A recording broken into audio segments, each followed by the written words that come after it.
mask on. No, I don't. I don't have a mask. We need to know. We need to know for sure. There's a rumor that you're supposed to wear masks in here. Are Is you that true? are you fully vaccinated? Yeah. If you're fully vaccinated and you're socially distanced, you don't need your mask. Thank you. Look at that. Well, I guess I can just take that out of the topper, which I had in there. Oh. Apparently you don't need that now. Just a couple of things at the top, and then we'll get at it. I think you saw that the Secretary spoke again with his Israeli counterpart this morning, Benjamin Gantz.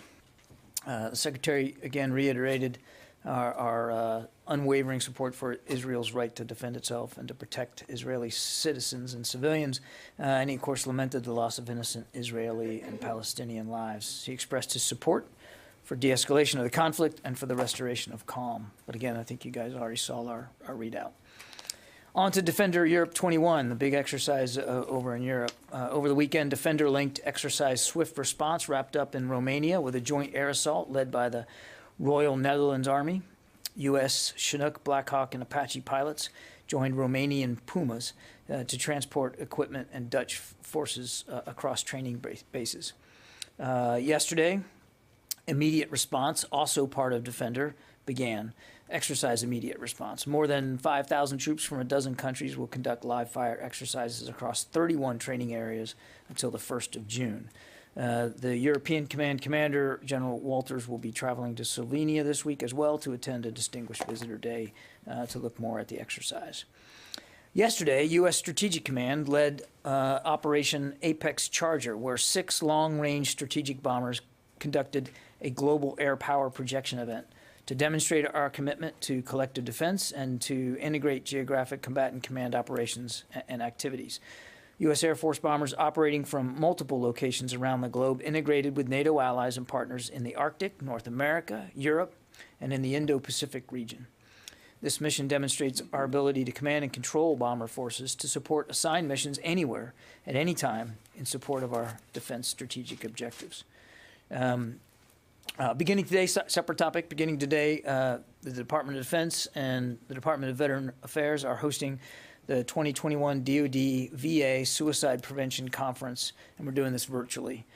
Both the Secretary and Chairman Milley offered remarks which will be available on defense.gov if they aren't already. The Secretary expressed his regret, of course, in these remarks over the tragic loss of brave men and women to suicide and the grief that their families continue to suffer as a result. And he expressed his commitment to doing everything that he can, and we can as a department, to change the lingering stigma around asking for mental health support. That conference will take place, again, starting today through the 20th. Over the next few weeks, in coordination with FEMA and state and local officials, several DoD-supported community vaccine centers will be mission complete, in other words, done, and will begin reducing personnel as the sites reassess the size of the vaccination support teams that are going to be needed. And we're very proud and very grateful of the support that our service members, both active duty and National Guard, have provided to help combat the pandemic, including administering over 15, make sure I get my glasses, I can't tell if there's a decimal point in there, 15 million vaccines to the American public at over 900 sites. As of today, we are providing support to 30 vaccine sites through 3,289 personnel, including 1,390 vaccinators. So we're still at 30 teams, but I think over coming days and coming weeks, you'll start to see those teams reduce in size as more and more people are electing to get the vaccine. On personnel-related issues, this week we onboarded 2 other DASD-level individuals. Heather King, the Deputy Assistant Secretary of Defense for Homeland Defense and Integration and Defense Support of Civil Authorities, checked on board, and Maynard Holliday, Director of Defense Research and Engineering for Modernization, is also here. We're glad to have them on the team. That would bring our total of appointees to 112. Now, a COVID mask reminder. Last week, I think you saw the Deputy Secretary updated mask wearing guidance for the Pentagon reservation. DoD employees who are fully vaccinated do not have to wear masks. Now, that's fully vaccinated means, after your second shot plus 2 weeks. However, those who are not fully vaccinated must continue wearing a mask to protect themselves and others. All other forced health protection guidance remains the same in terms of social distancing, hygiene, and certainly we'll keep you informed if any of that changes. Finally, looking ahead on Thursday of this week, you're going to notice an increase in helicopter activity around the reservation in the National Capital Region. This is again due to a regularly scheduled exercise. I think you saw part of that exercise playing out yesterday, and again, you'll see another round of it on Thursday. And with that, Bob. Hi. Got a question for you on Afghanistan. Zal Khalilzad's testimony today on the Hill, he said that the withdrawal is proceeding without any significant interference from the Taliban, and that he expects that to continue to be the case. Now, I know early on at the beginning you said you assumed there would be attempts by the Taliban to interfere. I'm wondering if you've changed your assessment. We would agree that thus far the retrograde continues at pace, the withdrawal continues at pace, with nothing more than some minor harassing attacks that have had no impact. So we agree with that assessment. We certainly hope that remains the case going forward. But Bob, we're not going to take anything just on hope and face value. We have to assume and we have to plan for the potential that it could be resisted, it could be opposed by the Taliban. So we're continue to take all the right precautions, make sure that General Miller has all the options at his disposal to be able to do this safely. Okay. Abraham. Yeah, thanks. Could you shed some light on this reporting about a pilot program screening social media content for extremist material and what Bishop Garrison's role might be on this? I think there's been some misreporting on this, Abraham. Actually, I don't think there's been misreporting. I know there's been misreporting. There's no pilot program being run by Mr. Garrison or the extremist working group to examine social media. Mr. Garrison is leading the extremist working group on a number of efforts to try to help us come to grips with learning how what the scope and scale of the problem of extremist activity in the ranks really is, and helping us divine some potential solutions going forward. For instance, you know, how much and to what degree do we need to train future veterans about these groups as they try to recruit them going forward? How do we get a better sense of the data collection possibilities here in terms of really understanding the true size of the issue, and doing a separate study on the degree to which extremism exists inside the ranks. He's not rewriting policy. It's a working group designed to tee up options and ideas and recommendations to the secretary, and that work continues. So there is no, there's no pilot program that I'm aware of, certainly none inside the extremist working group, to champion some sort of new approach to look at social media. I would remind you, and I think you know this, that we already take a look at the social media footprint when we are considering recruits as they come in. Many of the services do that. In fact, I think all of them do that, which is just good common sense. And we do have, and there has for a long time, predates the extremist working group, an insider threat program here at the Pentagon that we're always looking to improve. And part of that insider threat program is to take a look at social media activity out there, so that we can be as informed as possible.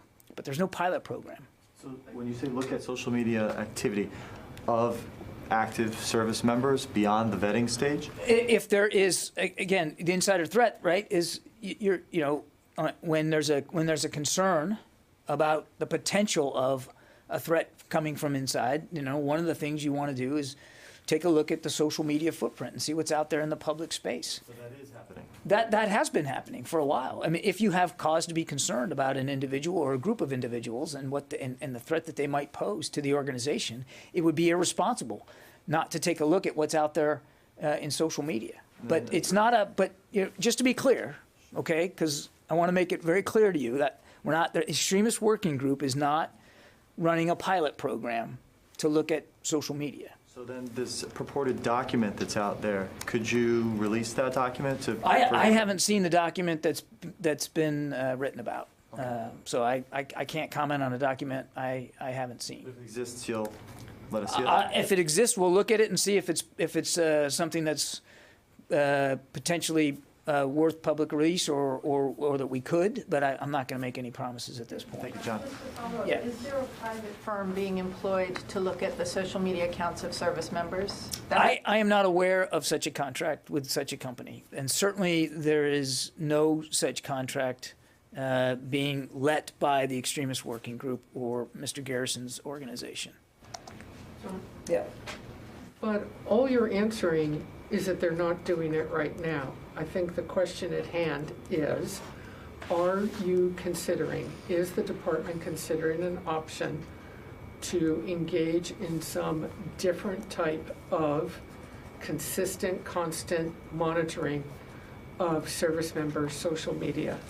I'm not aware of any such effort to do that now. Option? I'm not asking if you're doing it No, now. I know, Barb, but I mean, how much farther in the future do you want me to predict?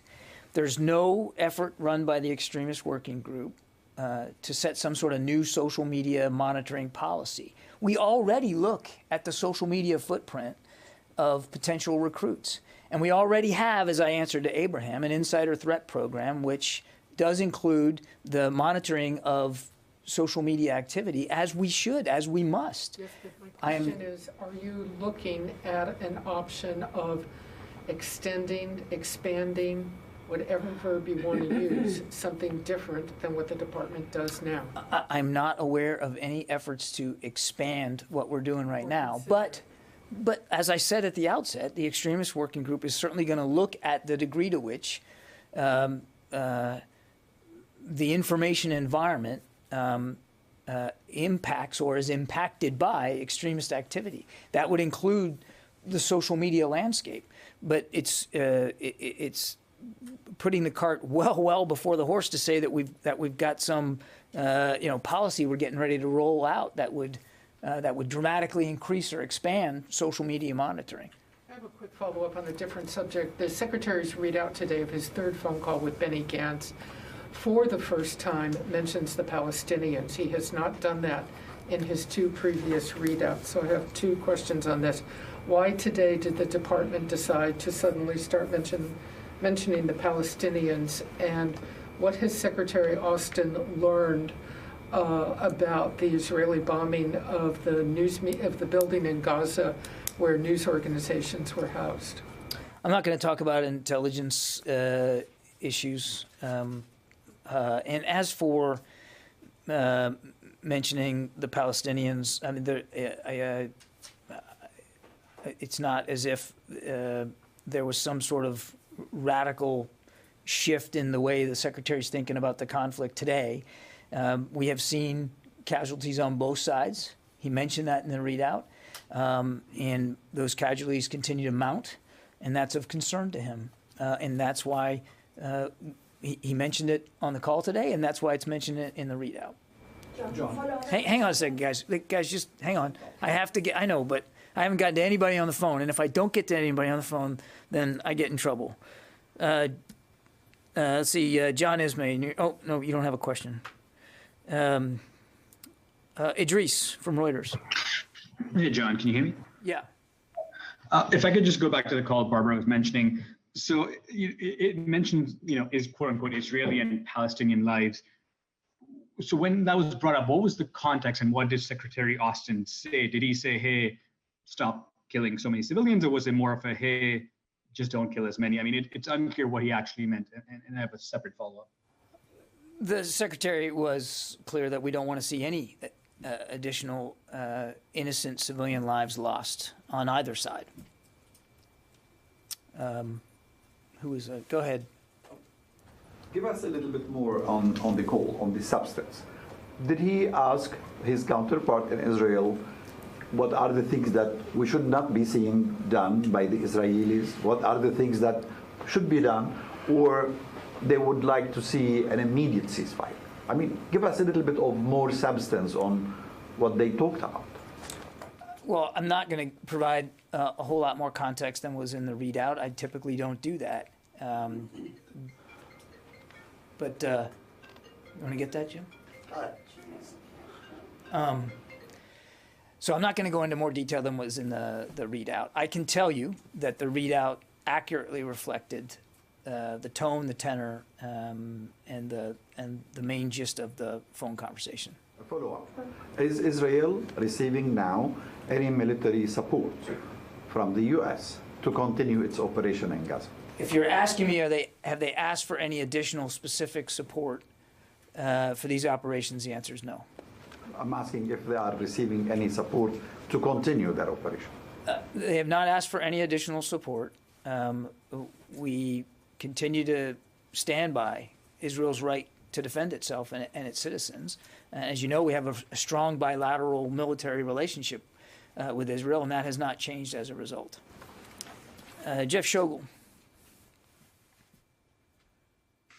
Thank you. The House Armed Services Committee issued a statement about this Intercept news story saying that the committee understands the Department of Defense is exploring a means of implementing social media screening in conjunction with background investigations. We anticipate that any social media screening would be intended only as an additional means of vetting cleared individuals or those seeking to obtain a security clearance, not as a tool for ongoing surveillance of all men and women in uniform. Can you discuss this, these ongoing efforts to use social media screenings for background investigations? Not any more than I think I've already done, Jeff. I mean, we look at social media footprint when we're bringing somebody into the service. And when you go up for a security clearance, and I've gone through several myself, I mean, they look at just about every aspect of your life. And clearly that includes getting online to seeing, you know, what kind of a footprint you have out there and what your activity is. That just makes good sense. And so, yeah, that continues. And as I said, we have an insider threat program that, again, would be imprudent and irresponsible if it didn't also take a look at potential social media activity as a way to glean motives and intentions of individuals that might wish us harm. This is all above board. It's all transparent. It all makes common sense. There's no effort inside this extremist working group to somehow spy on every individual in the military or spend hours and hours just gleaning through social media activity just for the sake of doing it. This isn't about some sort of surveillance program of our own people.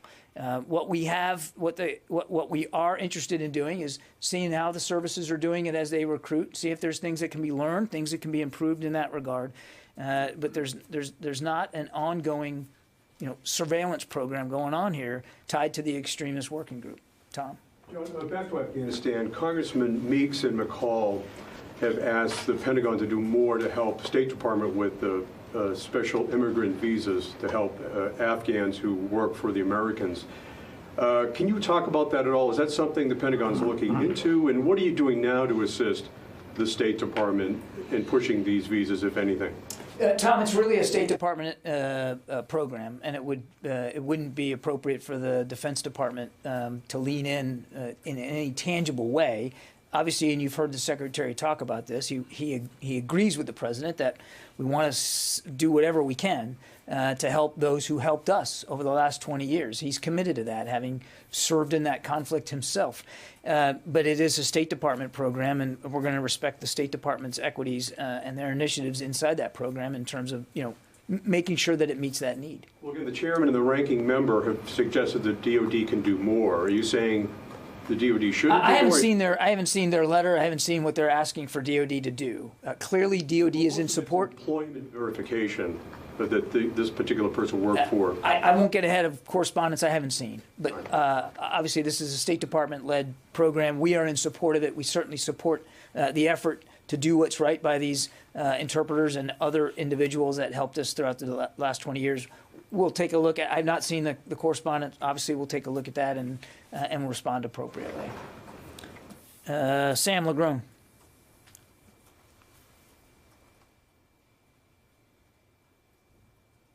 Yeah, sorry, John. Looking for the mute button. There's been some complaints on Capitol Hill that they're not going to have a whole lot of time to do posture hearings over the budget. Schedule is limited. I think for a good example is the Navy's posture hearing next Thursday is happening like 4 hours before the Navy briefing or before anybody gets to see the actual releases on the budget. What's the department doing to ensure that the committees and Congress at large have the opportunity to do the oversight on spending bills? Thanks. Well, we don't control the timing of the release of the budget. Obviously, that's up to OMB. So that's out of our hands. The Secretary is absolutely committed to congressional oversight, and he understands the responsibilities that members of Congress have, particularly on oversight of the budget. And we will continue to work as closely and as aggressively as we can with the committees to make sure that they have access to the department's leaders across the board to ask these very important questions and to provide proper scrutiny and oversight of the budget process. So it's a work in progress. Sam, we'll stay lashed up at our level with our oversight committees to make sure that any concerns they have are being addressed as much as best that we can. Yeah, in the back there. General Malley said that if the fighting between Israel and the Palestinians continues, there's a risk of broader destabilization. Does the Secretary share this concern or this assessment? If yes, did he convey this message to his Israeli counterpart? I think if you look at the readout from today, you can see that very much is his concern, and we expressed that in the readout of the phone call that we all want to see the violence de-escalate. We don't want to see tensions get worse than they already are, and I think the Secretary made that plain, and we tried to capture that in our readout of it. Did he ask for immediate ceasefire? I won't go into any more detail than what's in the readout of the phone call. I can tell you that readout accurately portrays the content of that phone call and the tone and the tenor that the Secretary took. Laura? Thanks, John. So two separate questions. Just one following up on Tom's question about the special immigrant visas. I understand this is a State Department-run program, but what can DoD do specifically to protect these people as we withdraw and then after we withdraw? Well, as for while we're there, I mean, as you know, General Miller has some capabilities to continue to support Afghan security forces. And certainly there are still Afghans that are helping us specifically in our ability to try to help them. And just like we have for the last 20 years, those that are involved in those kinds of operations and are assisting us, we do everything we can to help make sure that they are protected in the same way that our troops are. As we've talked about, as the retrograde gets closer to completion, our ability to continue to support the Afghan National Security Forces on the ground in a kinetic way from inside Afghanistan will obviously change. And our support will eventually migrate to one of over-the-horizon support. And it'll be, in terms of the ANSF and DSF, it'll be logistical support from over the horizon, as well as some financial support. But eventually, I mean, this is their country to fight for, and it's their country to defend, and it's their citizens to look after. That doesn't mean that we aren't still going to support the State Department as they try to look for ways using the special immigrant visa program to get those people out of the country and that want to come and here to the United States. We're going to continue to do that, but it is a State Department run program. There are 15,000 applications in the pipeline. It takes 800 days on average to get one through. We have 116 days left. So are these people just going to be stranded? Laura, that's a question for our State Department colleagues, not for DOD to answer. We don't run that program, but I can assure you that the State Department shares the same concerns we have about taking care of these people who have risked and sacrificed so much to help us accomplish our mission over the last 20 years. Sorry, Just a separate question. How do you enforce the mask mandate and, not being able to remove your mask if you're not vaccinated? Can you enforce that? We think that the best tool of compliance is the integrity and character of our people, and their willingness and ability to be honest about their vaccination status. There's not going to be an active policing in the Pentagon reservation of one's vaccination records. We're going to rely, as we always do every day, on the integrity of our people. Let's see, Christina Anderson.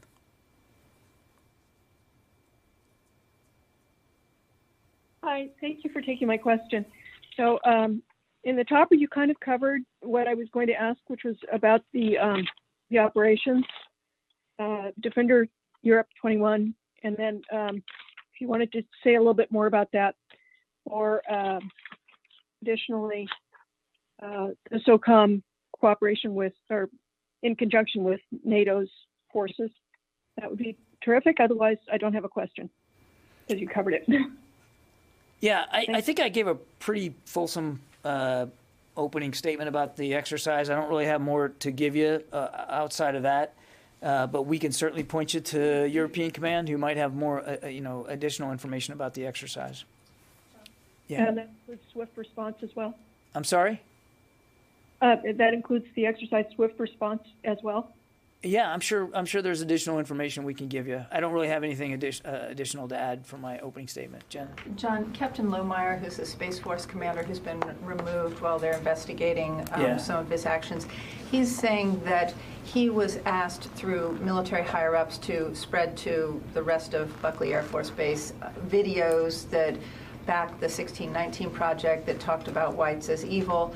What is your response to that? And also, did he try to get permission to publish this book, and should he have gotten permission to publish the book that he's out blogging right now? I refer you to the Air Force specifically about the review process, and I think they've addressed this. There is, anytime you're going to write a book based on your military experiences or about military matters, and you're using your rank and title and your service as a credentialing opportunity as an author, you do have to get a policy review by the Department of Defense. And I think the Air Force has already addressed the issue that there was no policy review.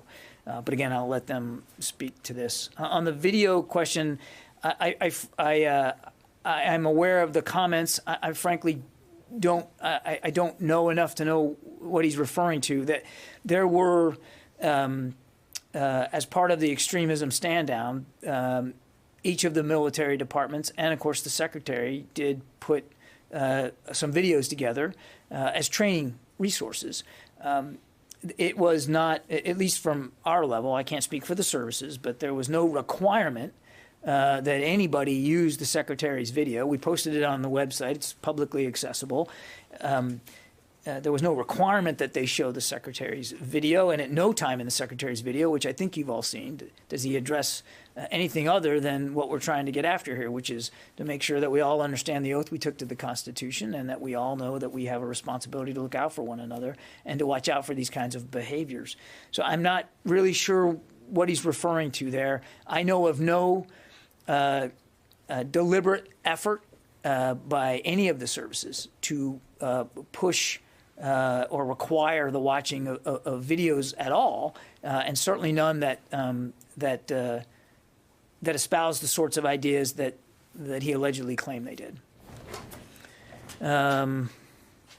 Let's see, Peter Lowy. Hi, John. Thanks very much. We were wondering about the IDF's elaborate deception, which appears to have been an attempt to use independent foreign media for tactical purposes. Do you have any comments on that incident? Or more broadly, does this department feel that such tactics are appropriate? Similarly, on the attacks on the building housing foreign press, can you confirm that the munitions used were not manufactured in the United States? Thanks. I do not have a comment on those press reports of deception. That's a question that only the Israeli Defense Forces can answer. That's not for me to speak to, and I don't. I'm not going to comment on specific munitions. Again, the Israeli Defense Forces they're responsible for these operations. They should be responsible for speaking to them. And I think, as you know, arms sales are handled by the State Department, not by the Defense Department. Yeah, in the back there. In Syria, a group close to YPG stoned U.S. convoy carrying State Department delegates and protesting the United States for being silent against Turkish operations in northern Iraq. I just wonder if the department still believes that PKK and YPG are two separate groups, irrelevant groups. We've been long clear that we recognize the PKK as a terrorist group. There's been no change to that policy, and we are working on the ground with Syrian Democratic Forces, who again are with the coalition, arrayed against the operations that we're conducting with them are arrayed against ISIS. There's no change to our policies. Fadi. Hey, John, thank you very much. I have a question. I know you don't want to comment on U.S.-made weapons that are being used in Israel operations. However, my question is this: does the Secretary or the Department have any responsibility to make sure that when Israel uses these weapons in operations, noting that so far 217 Palestinians have been killed in Gaza, including 63 children, U.S. media and international media outlets, infrastructure have been targeted. Does the department have any responsibility to press Israel on the usage of these weapons and basically holding it up to the same standards that the U.S. military actually follow in its own operations? Again, Fadi, the question is better put to the State Department. They handle arms sales, not the Defense Department. There are, as you know, end user agreements for many arms sales. I won't get into that specifically because they're different for different countries and for different systems. But that's handled by the State Department. Your question is much better put to them. Yeah, Janie.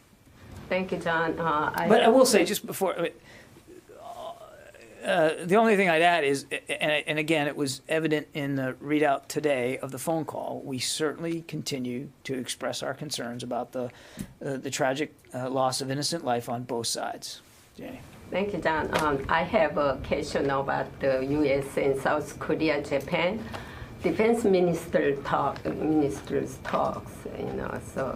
the trilateral meeting of the heads of security and diplomatic and intelligence, have already been held. Do you have any plan for the trilateral defense minister talks? If so, are the time and the places decided? I don't have any meetings to read out today, Janie. We'll ask our experts in the policy realm if they have anything to update you on that. I don't have anything on the schedule to speak to. Broadly speaking, as you know, we want to encourage a deeper trilateral cooperation between the United States, Japan, and South Korea. We think that's good for the region. It's good for all of us individually. Because last week, the U.S. and South Korea agreed to hold an early trilateral defense minister talks. I think you have a plan already, something. But you didn't say so. You might know more than me. I don't know. So I'll take the question. We'll ask our experts in the policy shop if they have something afoot there, but I'm not aware. This is very important because except defense minister talks, they already got security and diplomatic intelligence. So why you didn't have them? I can't answer for why I don't have an answer to your question. We'll take a look and see if there's something being planned. I just don't have a meeting to announce or speak to today. I would remind that the Secretary's first overseas trip was to both Japan and South Korea, and he had a chance to speak with his defense minister counterparts in each country for a matter of a couple of days in each case. So it was the first trip he took, again with Secretary Blinken. And we thought it was a positive first step for us to take. But you have a plan, all right? A plan for three again, Janie. Can you take vacations? I did. Yes. I took it. I already took it. I took it twice. Thank you very much. We'll get back to you. Yeah. Hi. Chief of the National Guard today told Congress that DHS has asked for an extension of the troops at the border beyond this fiscal year.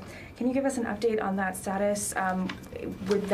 Is the DoD working to source that, and what would that deployment look like? You know, I'm going to have to get back to you on that one too. Okay. I wasn't tracking those comments, but it's a fair question. We'll try to get you a better answer. Yeah. Thank you. The South Korea President Moon Jae-in will visit Washington later this week. What does the Pentagon expect from the U.S.-South Korea summit later this week? Do you think that South Korea should join Quad in order to enhance the maritime security in the Pacific region? That question, the second question about the Quad, is for South Korean officials to answer, not for the U.S. Department of Defense. The Secretary looks forward to participating in President Moon's visit later this week, but the agenda and the outcomes and the results, all that is better put to the White House and my colleagues at the White House to speak to, since the visit is at that level. But the Secretary will be participating as appropriate in events. Okay. Secretary Austin.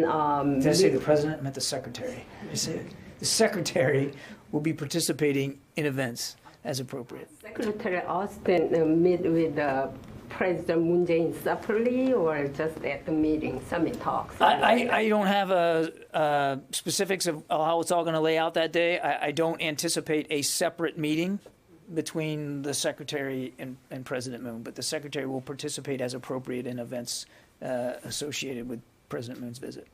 Actually, I have a follow-up question about the South Korean and U.S. summit, because yesterday, so my first question is, ever since the former U.S. president suspended the U.S. RK joint military exercise, the joint exercises remains in a gray area between two countries, partly because of COVID-19, partly because of the complicated diplomacy. But do you expect the summit, this week's summit, will bring this exercise to where it was before? To restore its position, or just make some clarity about the importance of joint military exercise?